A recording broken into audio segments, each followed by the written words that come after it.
Rajli study के YouTube मंच पर आपका मोस्ट वेलकम। आज हम शुरू करने जा रहे हैं पार्टनरशिप, लेकिन इससे पहले आप चैनल को सब्सक्राइब कर लीजिए, क्योंकि कॉमर्स के अकाउंट्स, बिजनेस और इकोनॉमिक्स तीनों विषय एक पूरी सीरीज में आपको इसी चैनल पर मिल जाएंगे।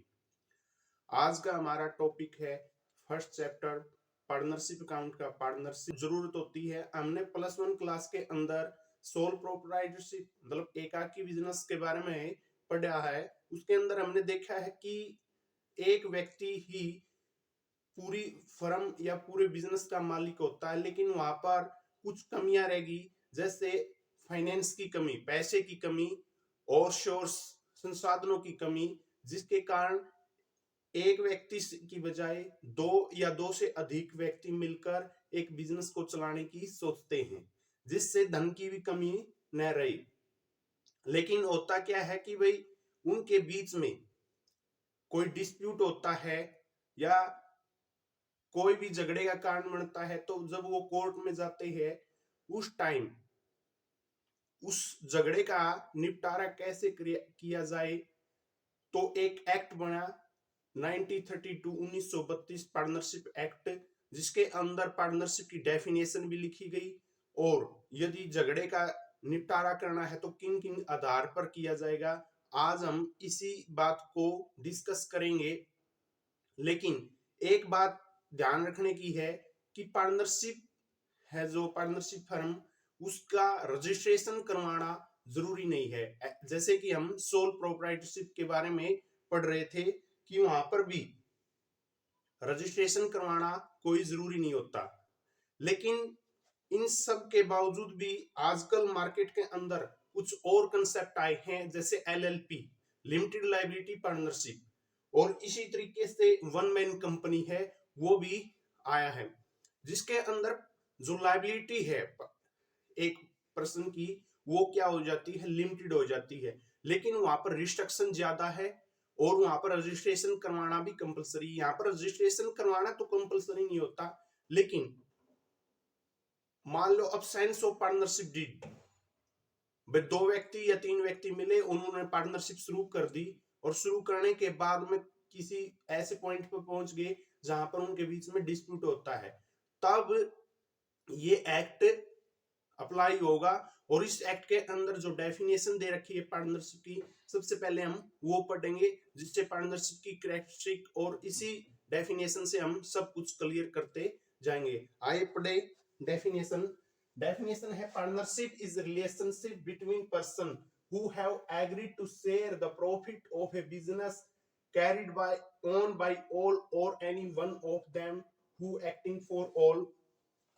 हिंदी मीडियम के स्टूडेंट्स के लिए मैं बता देता हूं, पार्टनरशिप एक ऐसा संबंध है बिटवीन द पर्सन, व्यक्तियों के बीच में, हु हैव एग्रीड, जो सहमत हो जाते हैं, टू शेयर द प्रॉफिट, उस लाभ को बांटने के लिए, ऑफ ए बिजनेस, एक व्यवसाय के, कैरिड ऑन बाय ऑल और any one of them who acting for all, carried by all, जो सबके द्वारा चलाया जाएगा, और या एनी वन ऑफ देम, उनमें से एक के द्वारा चलाया जाएगा, जो एक्टिंग फॉर ऑल, सबके लिए कार्य करेगा।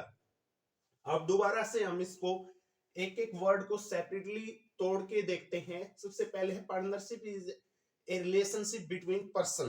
बिटवीन पर्सन के अंदर हम देखते हैं, partnership is relationship between person. सबसे पहले हम पर्सन को अंडरलाइन करते हैं और पर्सन का मतलब समझते हैं। यहां पर पर्सन का मीनिंग है नेचुरल पर्सन। हमने पीछे भी +1 क्लास के अंदर भी पढ़ा है, जो पर्सन होते हैं वो नेचुरल पर्सन और आर्टिफिशियल पर्सन। आर्टिफिशियल पर्सन यहाँ पर बिजनेस के अंदर किसको बोला जाता है, कंपनी को। तो यहाँ पर सिर्फ नेचुरल पर्सन को लिया जाएगा। इसका अर्थ ये हुआ कि जो कॉर्पोरेट बॉडी एक्स्ट्रा है, कोई भी कंपनी है, वो दोनों मिलकर कोई भी आपस में बिजनेस करते हैं, तो उसको इस एक्ट के अंदर या मतलब पार्टनरशिप नहीं बोला जाएगा। जैसे LLP है, लिमिटेड लाइबिलिटी पार्टनरशिप है, उसमें एक कॉर्पोरेट बॉडी आपस में क्या कर सकती है, पार्टनरशिप कर सकती है, लेकिन यहां पर नहीं कर सकती इस एक्ट के अकॉर्डिंग भाई। अब आगे देखते हैं हम, who have agreed to share profit. अब क्या होता है कि वहां पर प्रॉफिट होना आवश्यक है। प्रॉफिट होना क्यों आवश्यक है? मान लो हम कोई ऐसी संस्था चला रहे हैं जिसमें प्रॉफिट कोई जरूरी नहीं है, तो वो पार्टनरशिप एक्ट के अकॉर्डिंग नहीं आएगा। मान लो कोई ट्रस्ट चला रहा है और उसके अंदर प्रॉफिट कमाना कंपलसरी नहीं है, लोगों का कल्याण, लोगों की भलाई के लिए है, तो हम उस चीज को इस एक्ट के अकॉर्डिंग नहीं लेकर आएंगे, क्योंकि यहाँ पर डेफिनेशन के अंदर लिख रखा है कि प्रॉफिट भी क्या है, कंपलसरी है ऑफ ए बिजनेस। अगला वर्ड है बिजनेस। तो बिजनेस को इसलिए मैं समझाना चाहता हूं कि बिजनेस का भी मीनिंग क्या है। बिजनेस लीगल बिजनेस होना चाहिए, न कि इलीगल बिजनेस को इसके अंदर लेकर आएंगे। लीगल बिजनेस होगा, आपका कानूनी रूप से मान्य होगा, उसी बिजनेस को पार्टनरशिप एक्ट के अंदर लेके आना है। आगे है कैरिड ऑन बाय ऑल और any one of them who acting for all. इस सारे का मतलब क्या है कि कैरिड बाय ऑल, वो जो बिजनेस है वो या तो सबके द्वारा चलाया जा सकता है, या फिर किसी एक के द्वारा चलाया जा सकता है, जो सबके लिए कार्य करेगा। जो क्या करेगा? सबके लिए कार्य करेगा।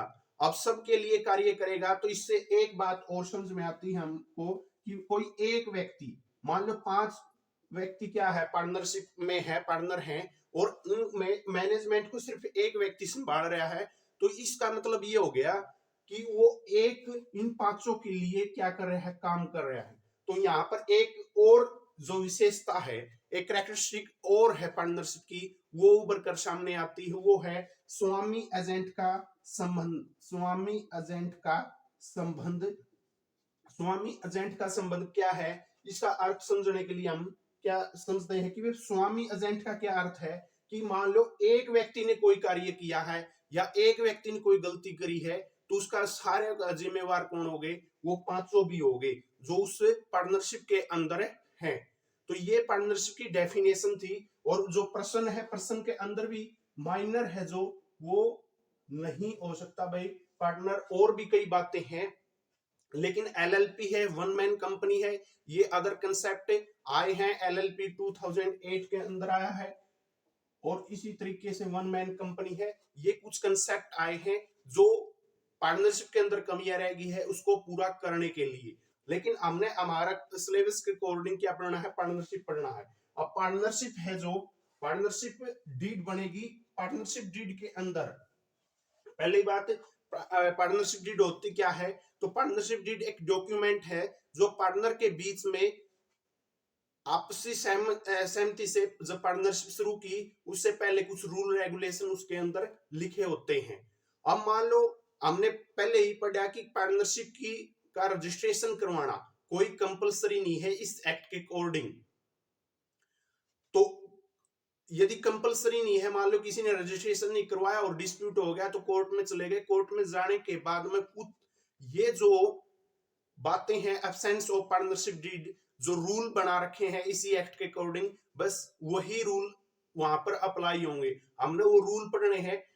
हम जब आगे इस चैप्टर को आगे कंटिन्यू करेंगे तो उसमें कुछ सम मिलेंगे जिसमें हमने मिलेगा कि एब्सेंस ऑफ पार्टनरशिप डीड, यदि पार्टनरशिप डीड एब्सेंट है तब क्या उस पर कैपिटल पर क्या इंटरेस्ट मिलेगा, ड्राइंग पर क्या इंटरेस्ट मिलेगा, कुछ ऐसे सम मिलेंगे। तो सबसे पहले हम ये एब्सेंस ऑफ पार्टनरशिप डीड पढ़ लेते हैं। Rule apply in absence of partnership deed. पहले है लाभ हानि अनुपात विभाजन समान। यदि सम के अंदर कुछ नहीं दे रखा कि पार्टनर के बीच में जो लाभ हानि है, प्रॉफिट शेयरिंग रेशो है, वो क्या है, तब हम मान लेंगे कि प्रॉफिट शेयरिंग रेशो क्या होगा, इक्वल होगा। एक पार्टनर तो हो ही नहीं सकता, दो पार्टनर या दो से ज्यादा, तीन है, चार है, उन चारों के बीच में, पांचों के बीच में क्या बटेगा? Profit equally बटेगा। उसके बाद है पूंजी पर ब्याज नहीं मिलेगा। पूंजी पर ब्याज नहीं मिलेगा। मान लो कि किसी ने कितनी भी कैपिटल लगा रखी है, ए पार्टनर ने 1 लाख लगा रखी है, बी पार्टनर ने 2 लाख लगा रखी है, सी ने 3 लाख लगा रखी है, तो कोई इसमें इश्यू नहीं है। किसी को भी अपनी पूंजी पर, अपनी कैपिटल पर कोई भी ब्याज नहीं मिलेगा। आगे है इंटरेस्ट ऑन ड्रॉइंग नहीं मिलेगा। इंटरेस्ट ऑन ड्रॉइंग तो देखो पार्टनरशिप के लिए क्या है, उस फर्म के लिए एक इनकम है। लेकिन जब पार्टनर अपने फायदे के लिए ड्राइंग करता है, पैसे निकालता है बिजनेस से, तब भी उसको क्या नहीं मिलेगा, बिजनेस को इंटरेस्ट नहीं मिलेगा, पार्टनर को सैलरी और कमीशन नहीं मिलेगा। यदि सम के अंदर या कोई कहीं पे मेंशन नहीं है तो पार्टनर को सैलरी या कमीशन कुछ भी नहीं देना है। नेक्स्ट है लोन पर इंटरेस्ट। यदि किसी एक पार्टनर ने कोई लोन दे रखा है, कैपिटल और लोन में अंतर है, तो लोन दे रखा है तब क्या होगा, लोन पर ब्याज मिलेगा, और लोन पर ब्याज कितना मिलेगा, 6% पर एनम, 6% वार्षिक। अगला है नए पार्टनर का प्रवेश सबकी सहमति से होगा। ऐसा नहीं है कि कोई अपना सब पार्टनर बनाया जाए, ये कहे कि मैं अपने हिस्से में से क्या दे सकता हूं, इसको अपना हिस्सा दे सकता हूं और इसको पार्टनर बना लिया जाए, ऐसा भी संभव नहीं है। सबकी यदि सहमति होगी तो नया पार्टनर आएगा। तो अब हमने ये पढ़े हैं rule apply in absence of partnership deed, जो ये कंपलसरी थे। इसके बाद में नेक्स्ट वीडियो में हम एप्रोप्रिएशन अकाउंट पढ़ेंगे, जो पार्टनर के बीच में बंटवारा होगा लाभ हानि का, वो जो बनेगा पहला इसके अंदर एप्रोप्रिएशन अकाउंट, वो नेक्स्ट वीडियो के अंदर पढ़ेंगे। तब तक हमारा साथ बनाए रखिए और चैनल को सब्सक्राइब